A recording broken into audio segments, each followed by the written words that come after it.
Hi, my name's Nat, and I'm here to talk to you about accessible public toilets. Public toilets are great, right? No, really, I mean, where would we be without them? I'll tell you where. We'd be back in pre-Victorian times before public sanitation was a thing and cities were gross. Luckily, we live in 2019. Yay, everybody gets to use the toilet. Recently, the New Zealand government released some guidance called Buildings for Everyone, which includes a section on how to design accessible toilets. We already have a building code and standards and regulations for that sort of thing, but the rules can be confusing. New Zealand Standard 4121, for example, shows how big a typical wheelchair is and how much space you need if you want to wave your hands around. Section G1 of the building code sets out an acceptable solution for an accessible toilet, which means if you meet all these minimum requirements, then congratulations, you get the accessible tick. Buildings for everyone, yay! Here's how it works. You wheel yourself in here and reach across to the handy grab rails on the wall to transfer yourself onto the toilet, and then you do your business. Easy.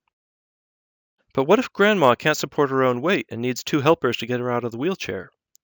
It's starting to get kind of crowded in there. Is this accessible?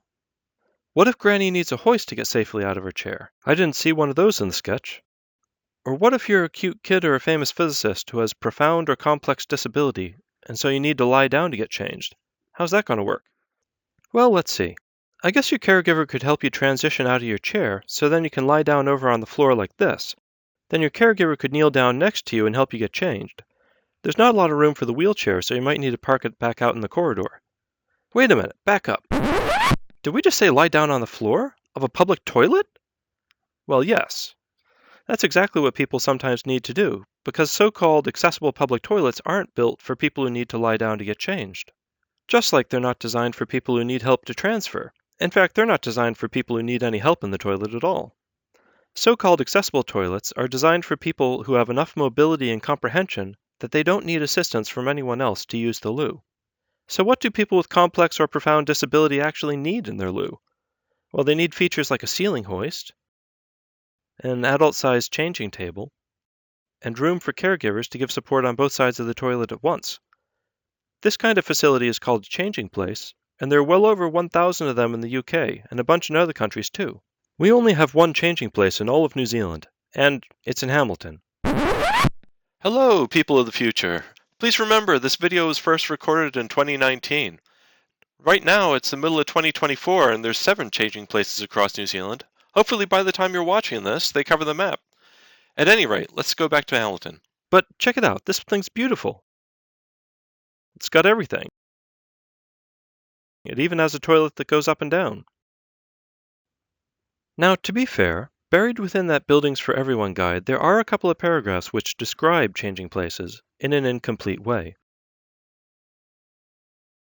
However, the regulations still say if you build a public toilet something like this, then that's a perfectly acceptable solution and you get the big tick for accessibility. People with complex or profound disability are left in the pre-Victorian times without access to public sanitation. What could we do differently? Well, here's one idea. In May 2019, the Australian Building Codes Board is coming out with an update to the National Construction Code of Australia, which specifies minimum requirements for an accessible adult change facility. And it mandates that all new airports, shopping centers, museums, and all sorts of other public buildings need to have one of these changing places if their design occupancy is over a certain threshold. So over time, more and more of these places will get built. It'd be great if we could get a whole bunch of these built all around New Zealand like they have in the UK.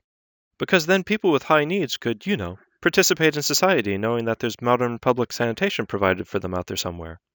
Then we could really have buildings for everyone. Not buildings for everyone except cute kids and brilliant physicists who have profound and complex disability and need help in the loo. Thanks for watching. For more information, please check out changingplaces.org.nz.